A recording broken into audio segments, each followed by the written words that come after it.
A defesa do ex-presidente Fernando Collor de Mello voltou a pedir ao Supremo Tribunal Federal que ele cumpra a pena em casa e não em regime fechado. Os advogados alegam que Collor, com 75 anos, tem problemas graves de saúde. Sobre esse assunto, nós vamos conversar já na tela aqui o advogado e professor da Universidade Federal Fluminense, Gustavo Sampaio, para entender um pouco dessa dinâmica jurídica e o que está ainda a se resolver no âmbito do Supremo Tribunal Federal. Professor, muito boa tarde, sempre um prazer recebê-lo aqui na CNN. Queria abordar já primeiro por esse aspecto da decisão que foi tomada pela prisão, pelo cumprimento, início da pena de prisão do ex-presidente Fernando Collor e esta tentativa da defesa de colocá-lo em não um relaxamento da prisão, digamos assim, mas em uma outra condição de cumprimento da pena por questões de saúde. Só que o próprio ex-presidente, na audiência de custódia, disse que está bem de saúde, negou os problemas que a defesa trouxe, inclusive com parecer técnico, etc. O que prevalece numa situação como essa? A argumentação da defesa ou a própria voz de quem seria o principal beneficiário de uma eventual transição para a prisão domiciliar? Vai prevalecer o que o tribunal decidir. Boa tarde, Yuri. Boa tarde a todas e a todas. Essa é a verdade. É o que o tribunal decidir mais à frente. Porque, a rigor, Yuri, os advogados estão protegidos no seu desempenho funcional, profissional, pela Lei 8.906 de 94, que é o Estatuto da Advocacia e da Ordem dos Advogados do Brasil. O advogado deve gozar da sua independência funcional para, nos limites da lei, nos limites do devido processo legal, é claro, manifestar-se no fiel patrocínio do interesse daquele que ele representa. Você sabe, Yuri, para dar um exemplo grave, se no tribunal do júri o réu, diante dos jurados, confessar que matou, o advogado tem independência funcional para pedir aos jurados que desconsiderem aquela afirmação, por alegar que talvez o réu não esteja em condições emocionais de se manifestar daquela forma. Então, em verdade, o que deve prevalecer agora é a produção das provas. Se a advocacia que patrocina a defesa do ex-presidente Fernando Collor de Mello reunir provas médicas, laudos médicos, demonstrações cabais, Yuri, inequívocas, no sentido de que o presidente de fato é acometido destas enfermidades, uma delas mal de Parkinson, também um transtorno psiquiátrico de bipolaridade, e que a permanência dele no cárcere prejudica o tratamento de saúde, a depender do conjunto probatório, o tribunal poderá, mais à frente, deferir a conversão para a prisão domiciliar, o que relação nenhuma tem com fase de cumprimento da pena, se está em regime fechado, em regime semiaberto. É uma condição que se sobrepõe à condição de saúde e de manutenção da integridade física. E aí, professor, o senhor coloca a questão, né, do início e cumprimento da pena, independentemente de ser em regime fechado, no sistema carcerário, com algum outro tipo de relaxamento ou até na prisão domiciliar. A gente acompanhou na história recente do país várias interpretações de quando deve ser o início desse cumprimento de pena, a defesa se seria em segunda instância ou só com o trânsito em julgado, isso foi e voltou, e agora a gente viu neste caso específico de Fernando Collor, uma determinação do ministro Alexandre de Moraes, que submeteu para o plenário virtual do Supremo. O ministro Gilmar Mendes pediu destaque para que fosse ao plenário virtual, formou-se maioria no plenário virtual, que fosse para o plenário físico, né, o destaque do ministro Gilmar Mendes. No plenário virtual, continuaram os votos sendo depositados, formou-se maioria e depois o ministro acabou desistindo do destaque e, com isso, o caso segue em plenário virtual até que seja concluído e já há maioria, inclusive, para que haja esse início de cumprimento de pena. Só que qual é a sua avaliação, professor, a respeito dessa dinâmica, o quanto que isso faz do Supremo Tribunal uma corte que analisa caso a caso e toma decisões conforme a legislação prevê, mas levando em conta as peculiaridades de cada caso, ou isso para os leigos acaba criando, no fundo, uma grande confusão do que acontece, quem cumpre pena e quem não cumpre pena no país?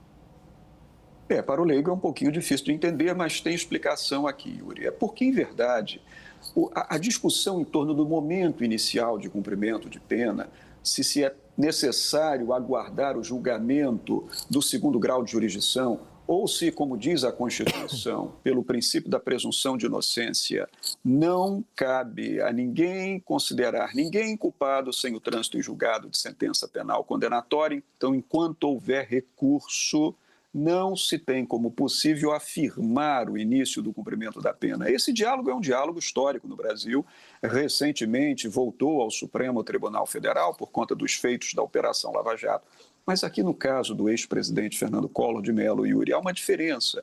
O ex-presidente foi acusado já diretamente perante o Supremo Tribunal Federal, porque ao tempo da propositura da ação penal, ele era senador da República e gozava, portanto, de prerrogativa de foro no Supremo Tribunal Federal. Daí o fato de tratarmos aqui de uma ação penal de instância única, uma ação penal que tramita toda numa só instância. Não há recurso à instância acima, até porque inexiste instância acima do Supremo Tribunal Federal. O que houve efetivamente, e te agradeço, Yuri, pela questão, porque isso permite esclarecer uma dúvida que muitos têm, o que houve é que o julgamento que condenou o presidente não foi unânime. Ele foi condenado por 8 votos e 2 ministros o absolveram, lá atrás. O regimento interno diz que quando há uma dissidência, chamada dissidência qualificada, Yuri, no plenário, dissidência qualificada, não basta que seja um, que sejam 2. Mas se houver 4 ministros absolvendo, é possível a oposição de embargos infringentes, que é um tipo de recurso para a própria instância, até porque, como disse, não há instância acima. E a defesa opôs os embargos infringentes. Você pergunta, mas espera lá, só havia 2 ministros absolvendo? Como opôs embargos? Porque no momento da fixação da pena, houve uma divergência e 4 ministros divergiram quanto ao total da pena. A defesa aproveitou esse subterfúgio e opôs os embargos infringentes. Agora, sob a relatoria do ministro Alexandre de Moraes, ele entendeu o quê? Que, na verdade, os embargos não mereciam acolhimento, porque não havia 4 votos pela absolvição. Havia 4 votos por uma divergência de cálculo de pena, mas não havia 4 votos absolvendo. E, desse modo, decretou, portanto, o não acolhimento dos embargos infringentes e, assim, determinou o início do cumprimento da pena, expedindo a ordem de prisão em desfavor do ex-presidente. É esse o ponto. Então, nós não falamos aqui de duplo grau de jurisdição, porque, em verdade, se trata de uma ação penal de instância única, que começa e termina no próprio Supremo Tribunal Federal.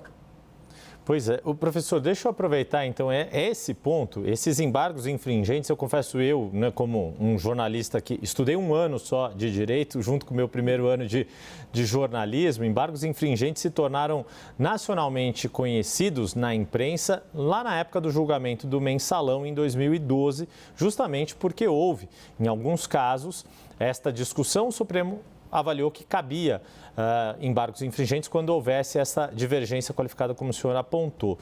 Isso pensando no plenário do Supremo, com 11 ministros, quando há divergência, né, de 4 pela absolvição e 7 pela condenação.